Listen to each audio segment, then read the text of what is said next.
Hello everyone, நான் உங்கள் PJ. இன்னைக்கான வீடியோவில் எதை பற்றி நம்ம பார்க்க போகிறோன்னா, இந்த வேர்ல்டில் எவ்வளவோ டெக்னாலஜி இருந்தும் இன்னும் ஏர்போர்ட் இல்லாத கண்ட்ரிஸ் இருக்குது. அதில் டாப் 5ல் இருக்கிற கண்ட்ரி பற்றி மட்டும் பார்ப்போம். அது எதனாலன்னு. Okay, first one. உலகத்திலேயே சின்ன நாடு எதுன்னா அது வாடிகன் சிட்டி தான். அதோட மக்கள் தொகை வெறும் 840 பேர் மட்டும்தான். 840 பேர்த்துக்கெல்லாம் ஏர்போர்ட் கொண்டு வர மாட்டிங்களா, ஊவா அப்படின்னு சண்டையெல்லாம் போட்டு போராட்டம் பண்ணுவேன் அப்படின்னீங்கன்னா புரோஜனம் இல்லை தம்பி, புரோஜனமே இல்லை. ஏன்னா 0.44 சதுர கிலோமீட்டர் பரப்பளவு தான் அந்த நாடு. இதில் எங்கத்தை கொண்டு போய் ஏரோப்ளேன்னு நிறுத்துறது.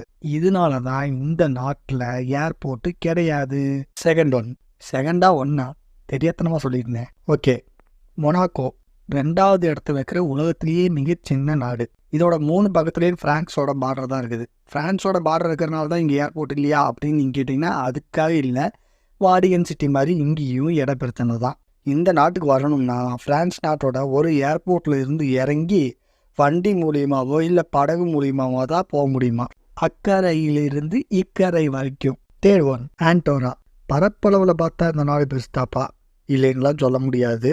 ஆனால் இந்த நாடு எந்த இடத்துல இருக்குன்னு கேட்டால் ஃப்ரான்ஸுக்கும் ஸ்பெயினுக்கும் நடுவில் ஒரு மலை இருக்குது.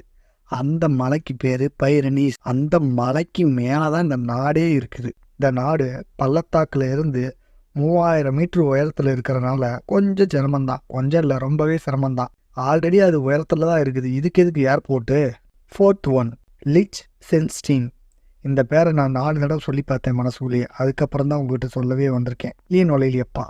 இந்த நாடும் இன்னொரு நாட்டுக்கு இடையில தான் இருக்குது. அது எந்த நாடுனா சுவிட்சர்லாந்துக்கும் ஆஸ்திரேலியாவுக்கும் இடையில இருக்கிற நாடு தான் லிச்டென்ஸ்டைன். 75 கிலோமீட்டர் பரப்பளவு தான் இந்த நாடு. அதனால காரோ, பைக்கோ, சைக்கிளோ, டயர் வண்டியோ, பஸ்ஸோ எதையாவது யூஸ் பண்ணித்தான் 120 கிலோமீட்டருக்கு அந்த பக்கம் இருக்கிற சூரிச் அப்படிங்கிற ஏர்போர்ட்டுக்கு போனா தான் எங்கேயாவது போக முடியும். ரொம்ப கஷ்டம்ப்பா. Fifth one. இந்த ஒன்றை நானும் விடுற மாதிரி இல்லை, நீங்களும் ஏன்னு கேட்குற மாதிரி இல்லை. பரவாயில்ல, இந்த நாட்டில் 30,000 பேர் இருக்கிறாங்க. மிக பழமையான நாட்டில் இது ஒன்றாமா. ஆனால் இது இத்தாலி சுற்றி தான் இருக்குது. இந்த நாட்டுக்கு போவோம்னா இல்லை இந்த நாட்டிலேருந்து வேற எங்கேயாவது போவோம்னா இத்தாலி போய் அப்புறமா தான் சான் மாரினோ போக முடியும். ஓகே, இந்த வீடியோ உங்களுக்கு பிடிச்சிருந்தா லைக் பண்ணுங்கள், ஷேர் பண்ணுங்கள், கமெண்ட் பண்ணுங்கள். கண்டிப்பாக சப்ஸ்கிரைப் பண்ணுங்கள். நன்றி.